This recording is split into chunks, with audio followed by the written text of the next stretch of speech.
What would you do if you had to choose between the empire you built and the truth you've hidden for nearly 4 decades? Today, I'm sharing a story about Stuart Smith, a 71-year-old billionaire who shocked his entire family with a decision that would change everything. This isn't just about money or inheritance.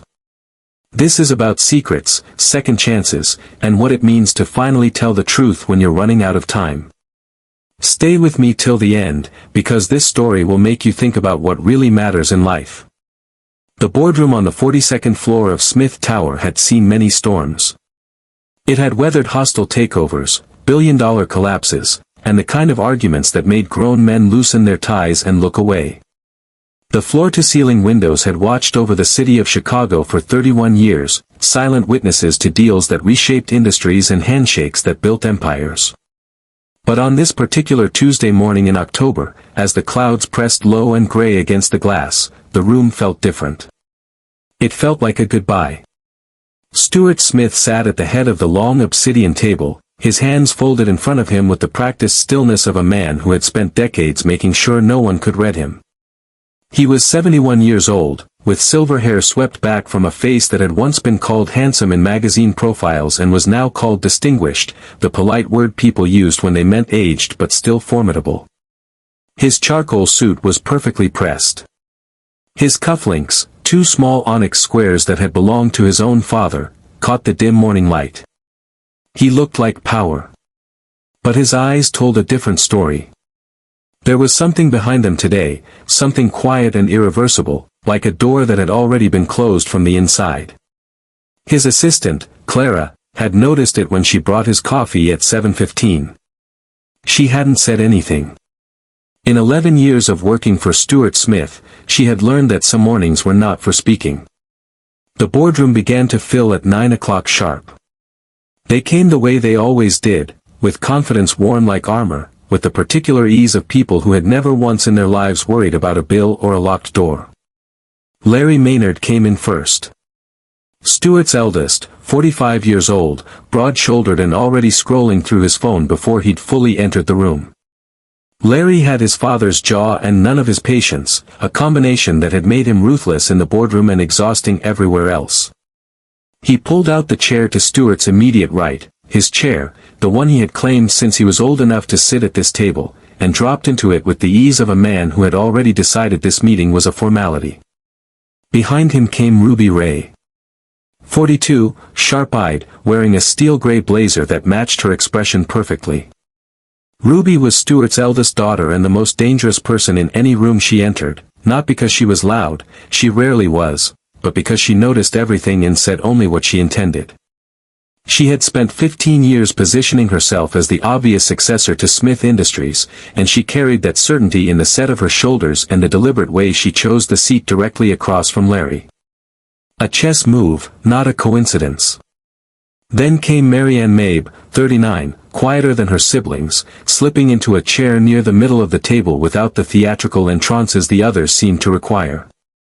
Marianne had always been the one people underestimated.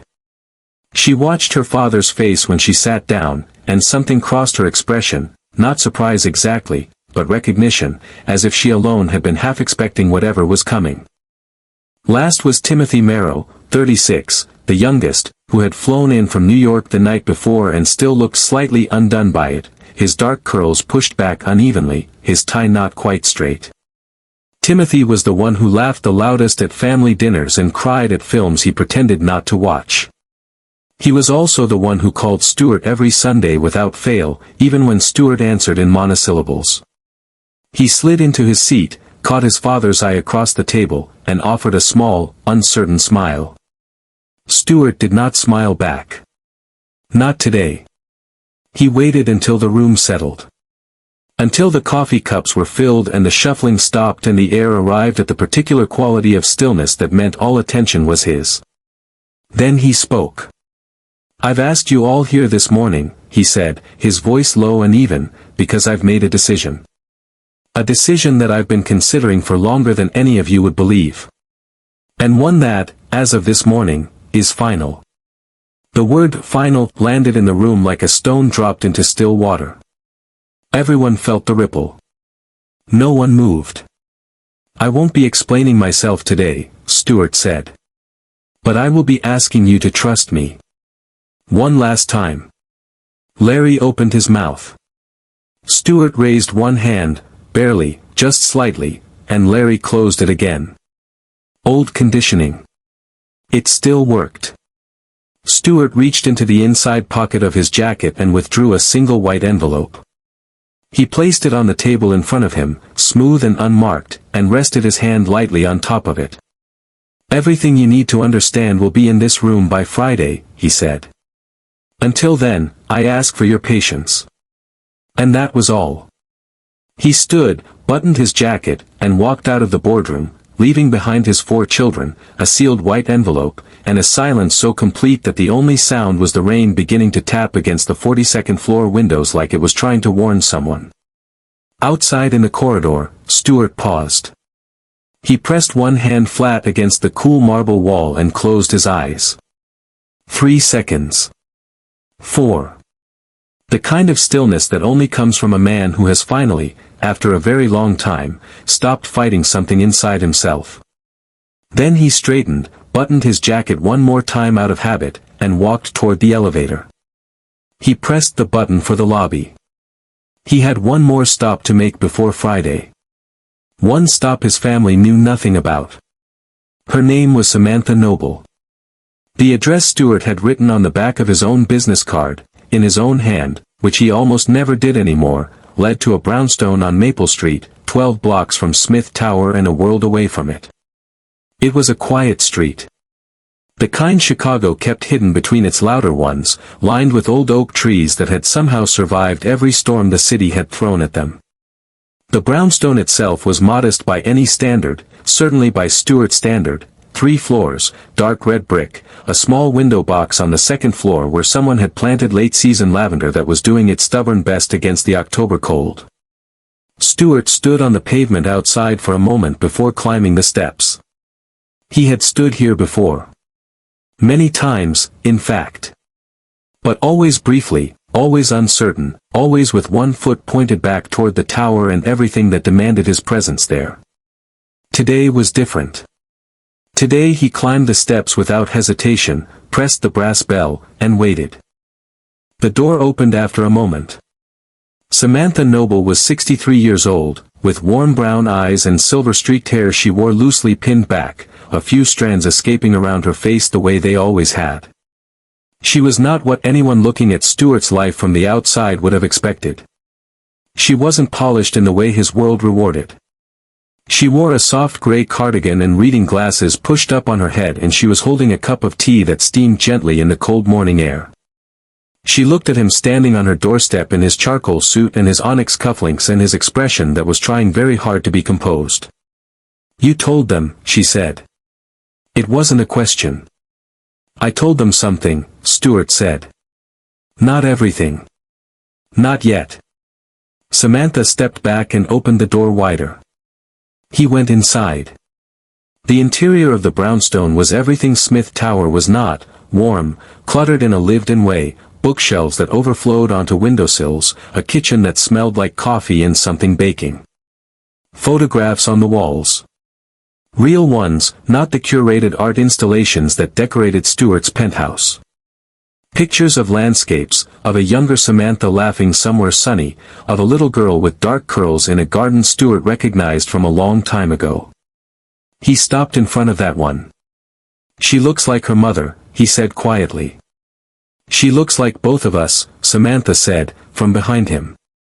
"Whether you're ready to say that out loud or not." Stuart turned from the photograph. Samantha had settled into the armchair by the window, her chair, he knew, the one with the worn armrest on the left side, and she was watching him with the particular patience she had always had. The patience that had both saved him and undone him over the years. He sat on the small sofa across from her and loosened his tie slightly, which for Stuart Smith was the equivalent of complete emotional collapse. "Friday," he said. "Everything happens Friday." "Are you ready?" she asked. He was quiet for a moment. Outside, the rain had followed him here, tapping steadily against the brownstone's windows. "I've been ready for 10 years, he said. I was just a coward for most of them. Samantha set down her tea. You weren't a coward, Stuart. You were afraid. There's a difference. Cowards choose fear permanently. You just chose it longer than you should have. It was exactly the kind of thing she said. Precise, honest, never cruel. It was one of the 10,000 things about her that had kept pulling him back to this street, this chair, this conversation, across decades of a life that had been built, carefully, deliberately, expensively, to look like it didn't need any of this. Stuart Smith, the magazine said, was a self-made man. A titan. A patriarch. What the magazines didn't say, what no one said, because no one knew, was that 38 years ago, before the empire and the tower and the marriages and the board meetings, there had been a woman named Samantha Noble. And that the life she and Stuart had briefly, brilliantly shared had produced something neither of them had ever fully reckoned with. Not publicly. Not until now. Stuart reached into his jacket again. Not the white envelope this time, that was still on the boardroom table, waiting for Friday. This was something smaller. A photograph, worn at the edges from handling. He held it out to Samantha. She took it, glanced at it, and her expression shifted into something soft and complicated. You've been carrying this? She asked. Since the day you gave it to me, he said. I never stopped. The photograph showed the two of them, young and unguarded, standing in front of a lake somewhere in Wisconsin. Stuart's hair was dark, his arm around Samantha's shoulders, both of them laughing at something off camera. They looked, in that photograph, like people who had not yet learned to be careful. There's a daughter in this story, Stuart said.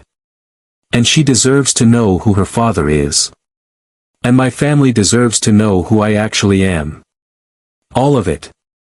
The real version. Not the version I built for them. Samantha looked at him for a long time. You know what this will cost you, she said finally. I know, Stuart said. Larry will fight it. Ruby will never forgive you. Not at first. I know. And you're doing it anyway. Stuart looked at the photograph one more time. At the two young people laughing beside a lake, before the weight of everything had found them. I'm 71 years old, he said quietly. And I have spent most of that time building things that will outlast me. Buildings. Companies. Portfolios. He paused. I would like, before I die, to build one true thing. Samantha didn't say anything. She didn't need to. She simply reached across the space between them and placed her hand over his. And Stuart Smith, billionaire, patriarch, titan of industry, closed his eyes and let out a breath he felt like he had been holding for 38 years. By Wednesday morning, the silence inside Smith Tower had developed a texture. It wasn't the comfortable silence of a well-run organization. It was the taut, electric silence of people who knew something was coming and couldn't decide whether to brace for it or pretend they weren't bracing for it. Assistants spoke in lower voices. Board members lingered in corridors longer than necessary. Emails went unanswered by people who never left emails unanswered. And in a glass-walled conference room on the 38th floor, 3 of Stuart's 4 children had gathered without being asked. Larry Maynard stood at the window with his arms crossed, staring out at the city with the expression of a man mentally calculating what he was owed. Ruby Ray sat at the table with her portfolio open in front of her, though she hadn't written anything in it for 20 minutes. Mary Ann Mabe sat slightly apart from both of them, turning her phone over and over in her hands, saying nothing. Timothy was the last to arrive. He pushed open the glass door, looked at the 3 of them, and said, "So we're doing this, then." "Sit down, Timothy," Larry said, without turning from the window. "I'll stand, thanks." Timothy leaned against the doorframe. "What do we actually know?" "Nothing," Ruby said. "Which is precisely the problem." "He said Friday," Mary Ann said quietly. Everyone looked at her. She shrugged slightly. "He said everything would be clear by Friday. So we wait until Friday." Larry finally turned from the window. "He's going to restructure the inheritance," he said, with the flat certainty of someone who had been running the same calculation since Tuesday morning. "That's what this is. He's changing the distribution. Probably found some charity he wants to carve a third of everything out for, or you don't know that," Timothy said. "I know our father," Larry said. "And I know when he's preparing to do something we won't like." Ruby closed her portfolio. "What I want to know," she said carefully, "is where he went after the meeting. He left the building at 9:40 and Clara won't tell me anything." A beat of silence. "You asked Clara?" Marianne said. "Of course I asked Clara." "Ruby, don't Ruby me, Marianne. This is our company. Our future. Whatever he's decided affects every single one of us and we have a right to wait until Friday," Timothy said firmly. "Like he asked." Ruby looked at him the way she looked at quarterly reports that didn't meet expectations. "You always do this," she said. "You always just trust him. Blindly. Like he's never what?" Timothy asked. His voice had gone quieter, which in Timothy's case was always more alarming than when it got louder. Ruby stopped. Pressed her lips together. The room went silent again. It was Marianne who spoke, her voice so low it almost got lost in the hum of the building. "There's someone," she said. Everyone turned to her. "What?" Larry said. Marianne set her phone face down on the table. She had the expression of someone choosing, very carefully, how much to say. "I've seen him. Twice in the past month. Leaving a building on Maple Street." She paused. "I wasn't following him. I was at the bookshop 2 doors down. But I saw him. And he didn't see me." The silence that followed was a different kind entirely. "A building on Maple Street," Ruby repeated slowly. Marianne nodded. "Who lives on Maple Street?" Larry asked. "I don't know," Marianne said. "But whoever it is, I think that's where the answer is." By Thursday evening, Ruby had found out. She hadn't meant to use the private investigator, or rather, she had told herself she hadn't meant to, which was the particular way Ruby Ray justified the things she absolutely meant to do. A few phone calls. A name attached to an address. Public records, nothing invasive, she told herself. Samantha Noble. 63. Retired professor of literature at Northwestern University. Resident of 14 Maple Street for the past 22 years. Ruby sat in her car outside her own apartment building for a long time after she read the report, the paper in her hand, the city going dark around her. There was more. A daughter. 37 years old. Eleanor Noble Smith. The hyphenated surname was right there in the records, filed quietly, legally, 11 years ago. A name change. From Eleanor Noble to Eleanor Noble Smith. Smith. Ruby read it 3 times. Then she put the paper down very carefully on the passenger seat, the way you put down something fragile, and stared straight ahead through the windshield. She thought about the envelope on the boardroom table. She thought about Friday. She thought about her father standing up and walking out of that room with the particular expression of a man who had already made peace with something. And for the first time in a very long time, Ruby Ray, who always knew what to do next, had absolutely no idea what to do next. Stuart had not slept well, but he had slept. He was dressed by 6, standing at the floor-to-ceiling windows of his penthouse with his coffee, watching Chicago come awake below him. The lake was steel-colored in the early light, flat and vast, and Stuart watched it the way he always did when he needed to remember that the world was larger than any room he was standing in. His phone had been ringing since Wednesday. He had answered the calls from his lawyers, from his financial advisor, from Clara about logistics. He had not answered the calls from Larry, which now numbered 11. He had sent Ruby a text that said only, Friday. Please. He had spoken briefly to Marianne, who had simply said, Dad, "I think I understand more than you think I do," and left it at that in a way that had made his chest ache. Timothy had not called at all. He had simply sent a message on Thursday night that read, "Whatever it is, I'm in your corner." Sunday call still on. Stuart had stared at that message for a long time. He arrived at Smith Tower at 8:30. Clara had everything prepared, the conference room arranged, the documents laid out, the legal team present. Stuart walked through it all with a steady pace, checking each element, and then he stepped into the corridor for a moment alone. His phone buzzed. "Samantha. How are you feeling?" He typed back, "Like myself." Finally. Her response came immediately, "Then today is a good day." He pocketed his phone and walked back into the tower. They were all there when he entered the conference room at 9 o'clock. Larry, in his usual chair, his expression locked into something between fury and forced calm. He had clearly not slept. His tie was slightly wrong, which for Larry was extraordinary. Ruby sat across from where she usually sat, slightly off her usual position, as if she didn't trust herself to be predictable today. She looked up when Stuart entered and something complicated passed across her face. She knew, Stuart realized. Or she knew enough. Marianne sat with her hands folded, watching her father with an expression of careful love. Timothy sat at the far end, and when Stuart met his eyes, Timothy gave him a single nod. Stuart sat down. His legal team sat to his left.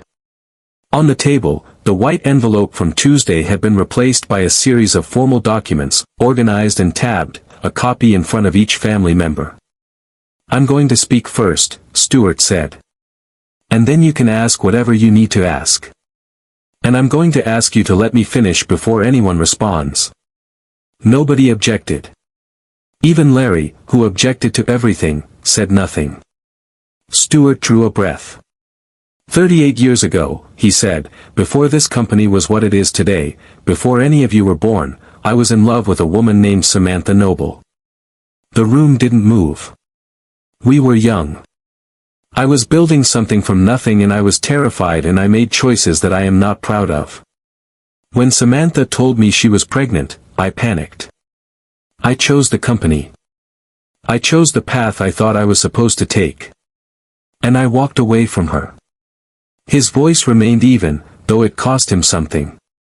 That was the worst decision I ever made. And I have known it every day since. Larry's jaw had tightened. Ruby was very still. Samantha raised our daughter alone. Eleanor. She is 37 years old, and she is remarkable, and she has known about me for 11 years, since Samantha told her the truth when Eleanor turned 26. In that time, Eleanor and I have had a relationship. A quiet one. One that I kept separate from this family because I was afraid of what it would mean. He paused. Because I was still, even then, choosing wrong. The silence in the room was enormous. What I am announcing today, Stuart said, is this. Eleanor Noble Smith is my daughter. She is being formally recognized as such, legally and publicly, effective today. She will be acknowledged in all future company documentation. And she will receive an equal share in my estate, alongside the four of you. He let that land.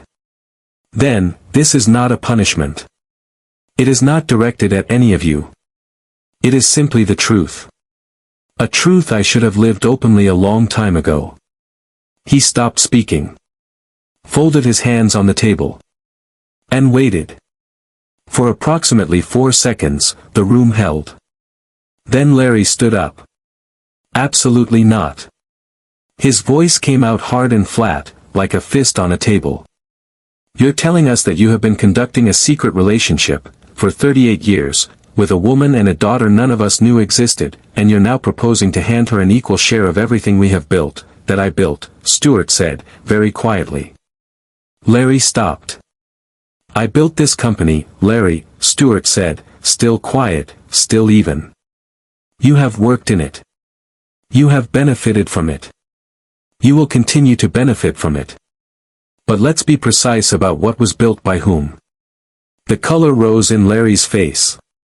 "This is insane." "This is legally, entirely legitimate," said Stuart's lead attorney, a woman named Patricia Chen, who spoke once and needed to only once. "The documentation is complete and has been filed." Larry looked at Patricia. Then back at his father. His mouth opened and closed. Ruby had not moved. She was looking at the document in front of her, at the name Eleanor Noble Smith, and her expression was unreadable. It was Marianne who spoke next, and what she said was not what anyone expected. "Does she know about us?" Marianne asked, looking directly at her father. "Eleanor. Does she know who we are?" "She does," Stuart said. "Has she ever wanted to meet us?" A pause. "She's been afraid to want it," Stuart said. "She didn't want to disrupt your lives." Marianne nodded slowly. Something in her expression had resolved itself, a question answered. She looked down at the document again, then back up. "Okay," she said simply. Larry stared at her. "Okay. That's all you have to say?" "Okay. What would you like me to say, Larry?" Marianne asked, without heat. Timothy, at the far end of the table, had been quiet this whole time. Now he looked at his father and said, "Is she happy? Eleanor. Has she had a good life?" Stuart's throat tightened. "She has," he said. "She's a doctor. She lives in Seattle. She has a son. His name is James. He's 8. He paused. He has the Smith eyes." Timothy absorbed this. Then something happened to his face, a slow and complicated thing, emotion moving through it like weather across a landscape. "I have a nephew," he said quietly. Almost to himself. "You have a nephew," Stuart confirmed. The meeting officially dissolved at 11:15, when Larry walked out. Not stormed, Larry Maynard was too controlled for storming, too conscious of the legal team and the witnesses, but he left with a precision and a finality that made it clear he was not done with this, only done with this room, for now. Ruby left shortly after, pausing at the door to look back at her father for a long moment. Her face held something that wasn't quite anger and wasn't quite grief, but lived in the difficult country between them. She said nothing. She left. Patricia gathered her documents with the calm efficiency of someone used to the aftermath of difficult truths, spoke briefly to Stuart about next steps, and then she and the legal team withdrew, leaving Stuart with Marianne and Timothy. The three of them sat in the quietly emptied room, the city going about its business 42 floors below. It was Timothy who moved first. He got up from the far end of the table, walked the length of it, and sat down in the chair directly beside his father. He didn't say anything dramatic. He didn't make any kind of speech. He simply sat there, close, the way he had as a child during thunderstorms, not asking for anything, just being near. Stuart looked at his youngest son and felt something break loose in his chest. Not painfully. The way ice breaks in spring. "I have a lot of regrets," Stuart said. "I know," Timothy said. "Keeping this from you. All of you. That's near the top." Timothy was quiet for a moment. Then, "Did you love her? Samantha?" "Yes," Stuart said, without hesitation. "I did. I do. Not in a way that takes anything from your mother's memory, or from," he stopped. "Tried again. There are different chapters of a life, Timothy. Different versions of who we are. The version of me that loved Samantha, that was the first true version. The one before I learned to perform." Timothy considered this with the seriousness he gave to everything that mattered. "And now? Now I'm trying to get back to something honest," Stuart said. "Before I run out of time." Marianne, who had been listening with her hands folded, spoke quietly. "You should know," she said, "that I think I've always known something was, not wrong exactly. Missing. Like a room in the house that was always locked." She looked at her father. "I think part of me is relieved." Stuart looked at his daughter for a long moment. Of all the things he had expected today, relief was not on the list. "Marianne, I mean it," she said. "You've been carrying this alone for such a long time. That has a weight, Dad. It sits on a person. I've watched you carry it." Stuart pressed his hand over his eyes briefly. One moment, just one, where the composure dropped entirely. Across the city, Ruby Ray sat in her car on a street she did not normally drive down. Maple Street. She had not intended to come here. She had left Smith Tower with every intention of going directly to her own office, calling her personal attorney, and beginning the process of understanding her legal options. That had been the plan. But she had found herself here instead. She sat outside number 14 and looked at the brownstone with its late-season lavender in the window box, and she thought about the report she had read in her car 2 nights ago. Eleanor Noble Smith. 37. A doctor. Lives in Seattle. A sister. Ruby had spent 42 years being the eldest daughter of Stuart Smith, and it had shaped everything about her, her ambition, her precision, her relentless need to be the one who knew the most and prepared the hardest. She had built her entire identity in the specific shape of that role. And now there was someone else. She sat there for a long time. The lavender moved slightly in the October wind. Then, without fully deciding to, she got out of the car. She stood on the pavement for a moment, feeling the cold air on her face. Then she walked up the steps of number 14 and pressed the bell. When the door opened, Samantha Noble looked at her with the expression of someone who had been expecting this, not necessarily today, but eventually, inevitably. She stepped back from the door. "Ruby," she said. Ruby blinked. "You know who I am." "I've known who all of you are for 38 years, Samantha said, simply. "Please come in." Ruby sat in the small living room with the overflowing bookshelves and the warm smell of coffee, and she looked at the photograph on the wall, the one of Stuart young and laughing by a lake, and something inside her that had been locked tight began, very slowly, to shift. Samantha sat across from her and didn't push. She simply offered tea, which Ruby accepted without thinking, and waited. "She could have come for us," Ruby said finally. "Eleanor. She could have made contact. Legally, she could have, Samantha agreed. She chose not to. She did not want to take anything. She only ever wanted to know who her father was." Ruby looked down at her cup. "And now she has to deal with us. Now she gets to have siblings," Samantha said, with a careful gentleness. "If you're willing." Ruby was quiet for a long time. "I don't know how to have a sister," she said finally, and her voice came out slightly younger than she intended. "That's all right," Samantha said. "Neither does she." Larry did not go home. He went to his club, ordered something he didn't taste, and sat in a leather chair in a corner of the bar going through every legal angle he could identify with the focused grimness of a man trying to find a door in a wall that had no doors. He was still there at 7 in the evening when his phone buzzed. A message from an unknown number. A Seattle area code. "Hello, Larry. I know this is incredibly strange. I'm Eleanor. I just wanted to say, I don't want anything that belongs to you.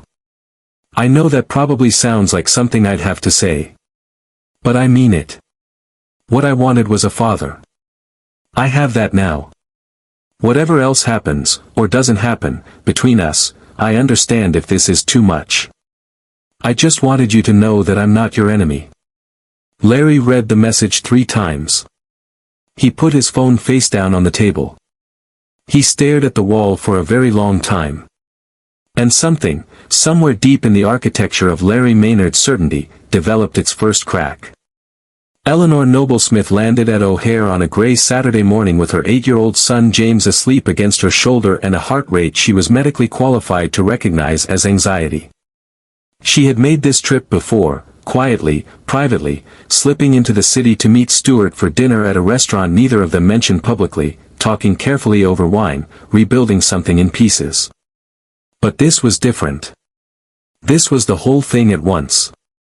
The full weight of it. James woke up as the plane touched down and blinked at her with the uncomplicated alertness of children. "Is this where Grandpa Stuart lives?" he asked. "Yes," she said. "Does he have a big building?" "He does." James considered this seriously. "Does it have a good elevator?" Eleanor laughed, and it loosened something in her chest that needed loosening. "I imagine it has an excellent elevator." Stuart met them in the lobby of a hotel near the lake, neutral ground, his attorney had suggested, for the first family gathering, until everyone had found their footing. He was standing by the entrance when Eleanor came through the revolving doors with James's hand in hers, and for a moment he just looked at her. 37 years old. Dark-eyed, composed, with something in the line of her jaw and the way she held herself that was so plainly, undeniably his that it made his chest ache in the best possible way. She had Samantha's warmth and his stubbornness, and she had made herself entirely on her own, which was the thing he was most proud of even though he had had nothing to do with it. "Hi, Dad," she said. He had heard her say it before, in private, carefully. But here, in a lobby where anyone might see, where it was real and irreversible and no longer a secret, it hit him differently. "Hello, Eleanor," he said, and his voice was not entirely steady. James looked up at Stuart with frank curiosity. "Are you really a billionaire?" he asked. Stuart crouched down to the boy's level, which was not easy at 71. "I have some money, yes," he said. "Do you have a helicopter?" "James," Eleanor said. "I do," Stuart said solemnly. "Would you like to see it sometime?" James's eyes went very wide. He turned to his mother. "Mom. He has a helicopter." Eleanor shook her head, smiling in spite of everything. "I see where you get it from," she said to Stuart. Stuart straightened up, and they looked at each other, and everything that was complicated and unresolved and still delicate between them was present in that look, but so was everything else. The 38 years of distance and the 11 years of careful rebuilding and the fact that they were standing here now, in the open, in the light. "Your brothers and sisters are upstairs," he said. Eleanor's composure held, but only just. "All of them?" "All of them," he said. She took a breath. "And?" "Marianne brought flowers," he said. "Timothy has already looked up every hospital you've ever worked at. He has questions." A pause. "Ruby came early. She's been here for 40 minutes. Eleanor blinked. "Ruby came early." "Ruby came early," Stuart confirmed. The hotel's private dining room held 6 people and a great deal of history. When Eleanor walked in with Stuart and James, Marianne stood immediately and crossed the room and held out both hands in a gesture that was so simple and so genuine that Eleanor felt her eyes sting. "I've been wanting to meet you for so long," Marianne said. "I didn't know I was wanting it. But I was." Timothy, from across the room, said, "Hi, Eleanor," in a voice that was trying very hard to be casual and failing entirely, and she liked him immediately. James spotted the bread rolls on the table and made a beeline for them, and the tension broke slightly. Larry stood by the window, separate from the others, his arms not quite crossed. When Eleanor looked at him, he looked back at her, and the war on his face was visible, everything he'd built his identity on pressing up against something that was, inconveniently, human. Eleanor walked over to him. "You didn't have to come," she said quietly. "I know," he said. "I meant what I said. In the text." Larry looked at her for a moment. Close up, she could see the resemblance they shared, the same jaw, the same set of the eyes. It was, she imagined, strange for him too. "My attorney says your claim is entirely legitimate," he said, finally. It was the only language he had for this yet. It was a beginning. "I know," Eleanor said. "I have one too." Something shifted very slightly in Larry's face. Not warmth exactly. But the acknowledgement of a person. A beginning. Samantha arrived at noon, at Stuart's invitation, with the careful courage of a woman who had spent decades on the edges of this story and was finally being asked to step into the center of it. When she came through the door and Stuart crossed the room to meet her, took her hand in both of his without hesitation, publicly, fully, something settled across the room. The children watched their father hold the hand of the woman he had loved for 38 years, and each of them felt it differently, Larry with complexity, Ruby with something that was almost, not quite yet, but almost acceptance, Marianne with the quiet satisfaction of a mystery finally solved, Timothy with uncomplicated gladness. James looked up from his bread roll and said, "Is that my grandma Samantha?" Samantha looked down at the small boy with the Smith eyes and the easy confidence of a child who had never been anything but loved. "I suppose I am," she said, her voice slightly unsteady. James held out a bread roll. "Do you want one? They're really good." Samantha laughed, and it was the real kind, the full kind, the kind that comes from somewhere deep and releases something it's been holding. Stuart watched his two worlds, separated for 38 years, occupy the same room. Sitting at the same table. Passing the bread. He had spent his life building things. Towers, companies, portfolios, legacies. He had been ruthless about it and brilliant about it, and he had sacrificed more than he should have to things that, from here, looked smaller than they had seemed at the time. But this was the thing he would remember. Not the empire. Not the 42nd floor. This table. These people. The bread. The laughter.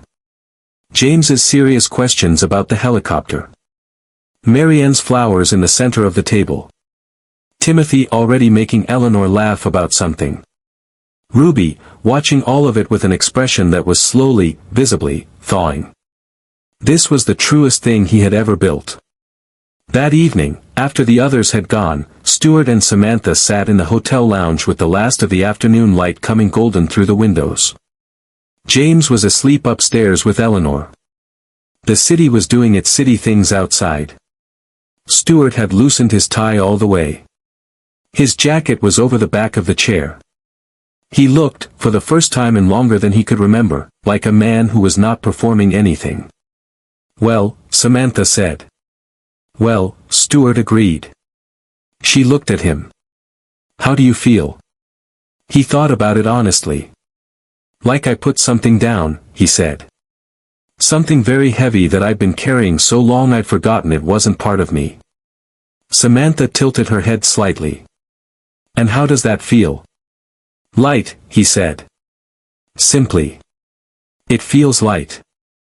She smiled, and it was the smile from the photograph by the lake, the young one, the unguarded one, and he thought that some things, the truest things, didn't age. "What happens now?" she asked. "Now," Stuart said, "I think we figure out what the rest of this looks like. Together. All of us." He paused. "If you'll let me." Samantha looked at him for a long moment. The light was gold and the city was quiet, and 38 years of distance sat between them like something that had finally, at last, been paid. "Stuart Smith," she said. "I have been letting you, in my heart, for 38 years. He reached across the table and took her hand. And outside, Chicago shimmered in the last of the October light, indifferent and magnificent, carrying on the way cities do, full of lives and secrets and love that arrives late but arrives nonetheless. Closing message. Stuart Smith spent a lifetime building an empire, but his greatest act was finally building the truth. Sometimes the hardest thing we can do is stop carrying the weight of secrets we were never meant to carry alone. Sometimes the bravest thing is to tell the truth, even when it costs us something, even when we're afraid of what it might change. If this story moved you, I'd love to hear your thoughts. Have you ever seen someone you love carry a secret for too long? Or maybe you've been the one carrying something that felt too heavy to share. Drop your story in the comments below. Sometimes just sharing it can be the first step to putting it down. Thank you so much for watching this video all the way to the end. If you enjoyed this story, please hit that like button, it really helps more people discover these stories. And don't forget to subscribe to the channel and turn on notifications so you never miss our next powerful story. We have so many more incredible stories coming your way. Until next time, remember, it's never too late to tell the truth. It's never too late to build something real. And it's never too late to come home to the people who matter most. See you in the next video.